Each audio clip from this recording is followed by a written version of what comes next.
بسم اللہ الرحمن الرحیم یا ایھا الذین آمنوا اوفوا بالعقود صدق اللہ العظیم یا رب صلی وسلم دائما ابدا علی حبیبک خیر الخلق کلہم۔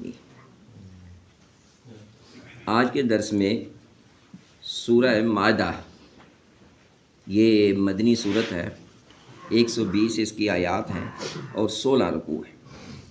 مائدہ کہتے ہیں دسترخوان کو، کھانے پینے کی چیزوں کو۔ اس صورت کے آخر میں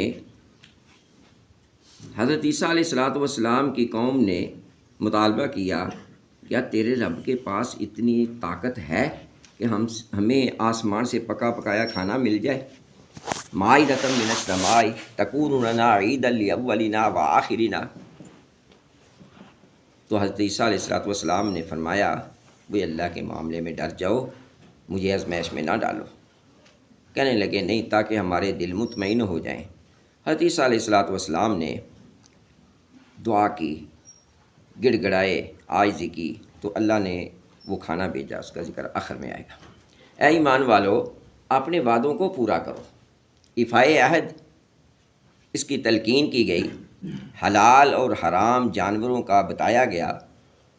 حلال اور حرام جانوروں کا یہ ذکر سورہ انعام میں 8 جانوروں کا ذکر کیا ہے، وہ انشاءاللہ کل کے درس میں آئے گا۔ نیکی کے کاموں میں ایک دوسرے کے ساتھ تعاون کا حکم، برائی سے بچنے کا حکم۔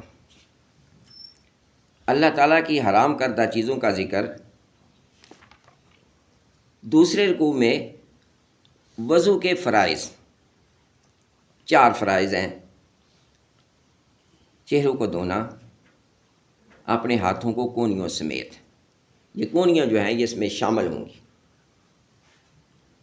سر کا مسح کرنا، پاؤں کا ٹخنوں سمیت دھونا۔ پھر آگے تیمم کا بتایا۔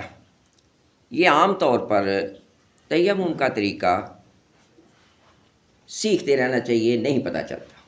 التیمم ضربتان، تیمم 2 ضربے ہیں۔ کرنا کیا ہے؟ اپنی اینک پہنی ہوئی ہے تو اس کو اتار دینا ہے، وہ چہرہ دھونا نہیں ہے۔ اپنی گھڑی پہنی ہوئی ہے تو اس کو اتار دینا ہے۔ انگوٹھی پہنی ہوئی ہے تو اس کو اتار دینا ہے، جس طرح وضو کی صورت ہوتی ہے۔ اس کا یہ ہوگا کہ آپ کے پاس پانی نہیں ہے، جہاں تک نہیں ملا پانی وہاں تک آپ کو اجازت ہے کہ آپ تیمم کر سکتے ہیں۔ یا اتنا لاغر ہے، بیمار ہے کہ وہ وضو نہیں کر سکتا، تو وہ مٹی، تیمم پاک مٹی کے ساتھ ہاتھ یوں کرے گا اور ضرب لگائے گا۔ ضرب لگائے گا تو اس کو تھوڑا سا جھاڑ لے گا اگر مٹی ہوگی تو۔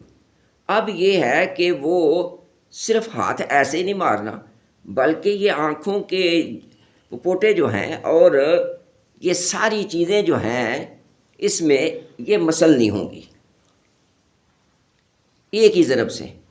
پھر دوسری ضرب لگانی ہوگی تو اس کی یوں شکل اختیار کر لیں گے۔ یہ والی انگلیاں جو ہیں ان کو سیدھا لے جائیں اور یہ آگے، یہ آپ کا مسح ہو گیا۔ پھر یہاں سے سیدھا لے جائیں گے تو آپ کا یہ مسح ہو گیا۔ یہ یہاں تک پورا مسح کرنا ہے۔ آگے بنی اسرائیل کے واقعات اور حضرت موسیٰ علیہ السلام کی قوم کا وادی طی میں اللہ کی ناراضگی 40 سال تک رہی۔ اسی دوران حضرت ہارون بھی فوت ہو گئے اور حضرت موسیٰ بھی۔ پھر یوشع بن نون اور نون بن کالب جو تھے وہ اللہ کے نیک بندے تھے۔ پھر اللہ نے یوشع بن نون کو پیغمبر بنا کے بھیجا، جس سے ان کو شام کا علاقہ فتح ہوا۔ آگے ایک دلچسپ واقعہ کا ذکر کیا حضرت آدم علیہ السلام کا۔ وَاتْلُ عَلَيْهِمْ نَبَأَ ابْنَيْ آدَمَ بِالْحَقِّ، میرے محبوب صلی اللہ علیہ وسلم انہیں آدم کے 2 بیٹوں کا سچا قصہ بیان کر کے سنا دیجئے۔ اذ قربا قربانا، قربانی کا معاملہ یہ ہوا، حضرت آدم علیہ السلام کی شریعت میں چونکہ باپ ایک ہی تھا، اولاد تھی، ایک حمل میں ایک بیٹی پیدا ہوتی اور ایک بیٹا۔ دوسرے حمل میں جو بیٹی پیدا ہوتی پہلے بیٹے کے ساتھ، جو بیٹا ہوتا وہ پہلی بیٹی کے ساتھ۔ حضرت حابیل، ان کے ساتھ جو بیٹی پیدا ہوئی تھی ان کی بہن، اس کا رنگ سانولا تھا، وہ خوبصورت نہیں تھی۔ قابیل کے ساتھ جو حضرت آدم کی بیٹی پیدا ہوئی وہ بڑی خوبصورت تھی۔ حضرت آدم علیہ الصلوۃ والسلام کی شریعت کے مطابق جو قابیل کے ساتھ تھی حابیل کے ساتھ، حابیل کی قابیل کے ساتھ۔ اب قابیل جو تھا وہ ذرا جوشیلا تھا، اس نے کہا میں تو جو میرے ساتھ پیدا ہوئی ہے میں اسی کے ساتھ نکاح کروں گا۔ اب شرعی احکام کے مطابق اس وقت یہ تھا کہ قربانی کو ایک پہاڑ پہ رکھتے، جس کی قربانی قبول ہوتی آسمانی آفت آتی اور اس کی قربانی کو اچک کے لے جاتی۔ اب جو حابیل تھا اس کے پاس بکریاں تھیں، اس نے قربانی کے لیے ایک بکری کو یا دمبے کو قربانی کے لیے رکھ دیا۔ مجمع عام ہوتا تھا، دیکھتے رہتے تھے قربانی۔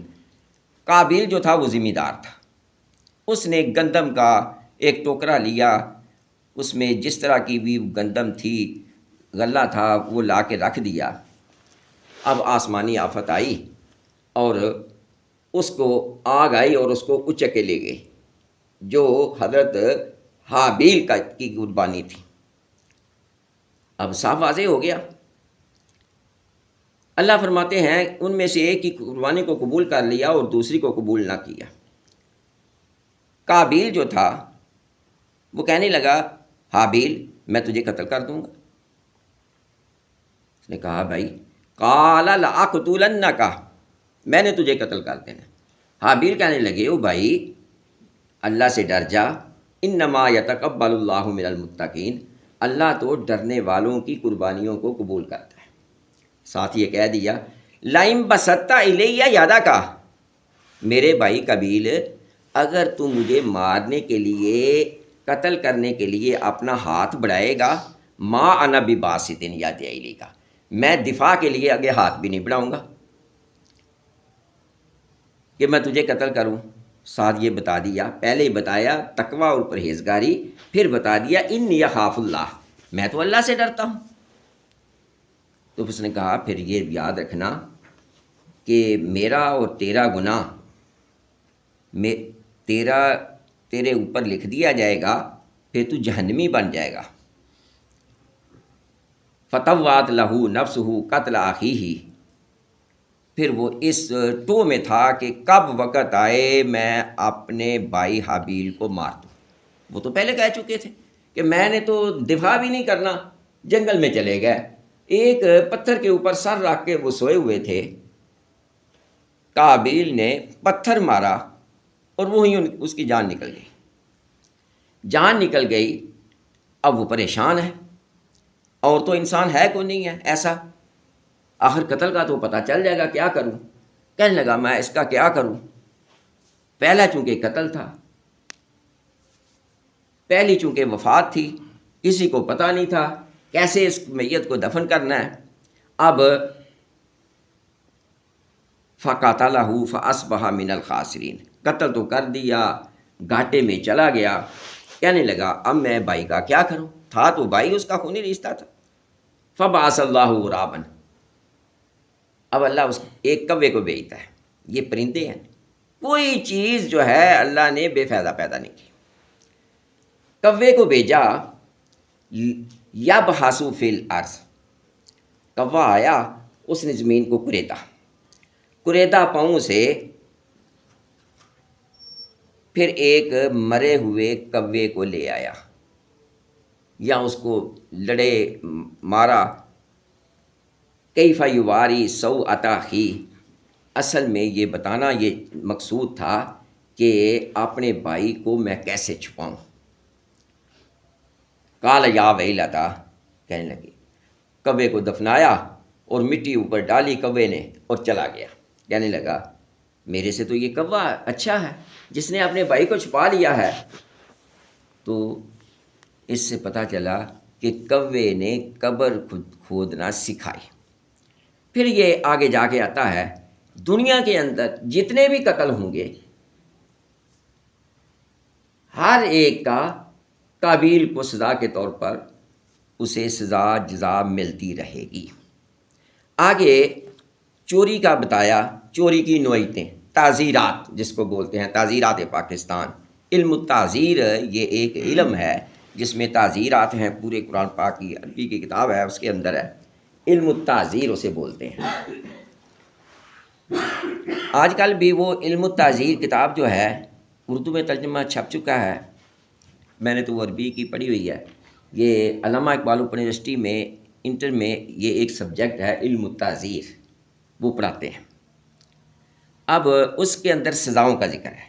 کچھ سزائیں ایسی ہیں جج معاف بھی کر سکتا ہے، چھوٹی سزا بھی دے سکتا ہے، کچھ سزائیں بڑی ہیں، کچھ ایسی ہیں جن کا قصاص ہوتا ہے، یہ ان کا ذکر ہے۔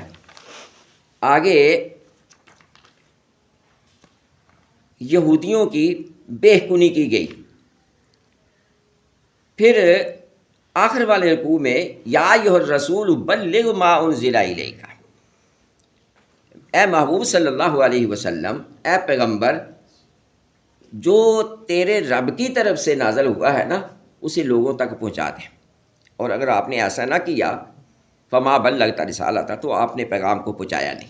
واللہ یعصمک من الناس، ان سے ڈریے نا۔ نبی علیہ الصلوۃ والسلام کا جو ہی جب مدینہ منورہ میں گئے تو حفاظت کے لیے پہرے دار مامور تھے۔ ایک دن نبی علیہ الصلوۃ والسلام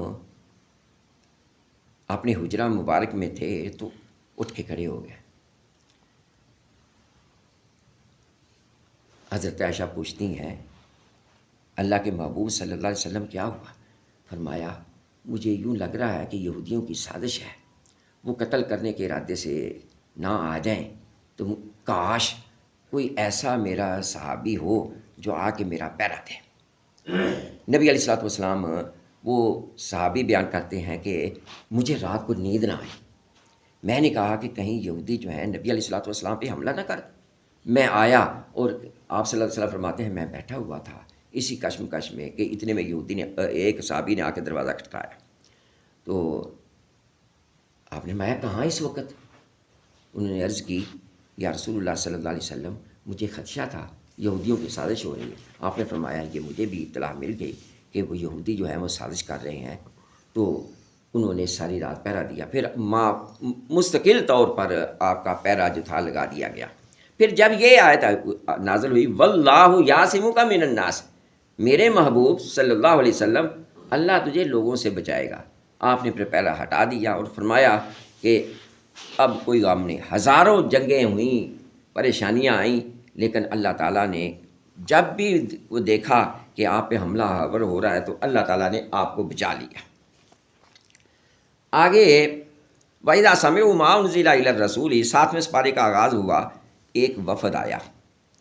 ویسے بھی حبشہ کی طرف جب مسلمانوں نے ہجرت حبشہ کی تو مکے کے لوگ جو تھے وہ پیچھے کی طرف دوڑے اور انہوں نے جا کے کہا کچھ نادان نعوذ باللہ انہوں نے نیا دین ایجاد کر لیا ہے، آپ کے وطن میں آ گئے ہیں، یہ ہمارے مجرم ہیں، ان کو ہمارے حوالے کر دو۔ قیمتی تحفے تحائف دے کر بھیجا، سونے کی اینٹیں تک بھیجی۔ بادشاہ نے کہا صبح ان کو بھی بلانا اور مسلمانوں کو بھی بلانا۔ وہ اس وقت جو بادشاہ ہوتے تھے وہ فیصلہ کرتے تھے، تورات آگے رکھی ہوتی تھی، اس کے ساتھ تورات انجیل جو تھی وہ آگے رکھی ہوئی ہوتی تھیں کہ اس کے مطابق فیصلہ ہوتا تھا۔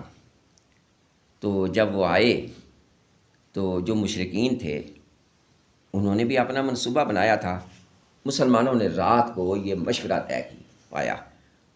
اس مشورے میں سیدنا عثمان غنی رضی اللہ تعالیٰ عنہ بھی شامل تھے، حضرت علی رضی اللہ تعالیٰ عنہ کے بھائی حضرت جعفر بن ابی طالب رضی اللہ تعالیٰ عنہ بھی شامل تھے۔ انہوں نے کہا کہ چاہے جو مرضی ہو جائے ہمیں سچ بولنا ہے، ہمیں سچ بولنا ہے۔ صبح کو دربار میں حضرت جعفر طیار کو تیار کیا تو آپ نے فرمایا بھائی جواب دو ان کی طرف جو مشرکین جو کہتے ہیں۔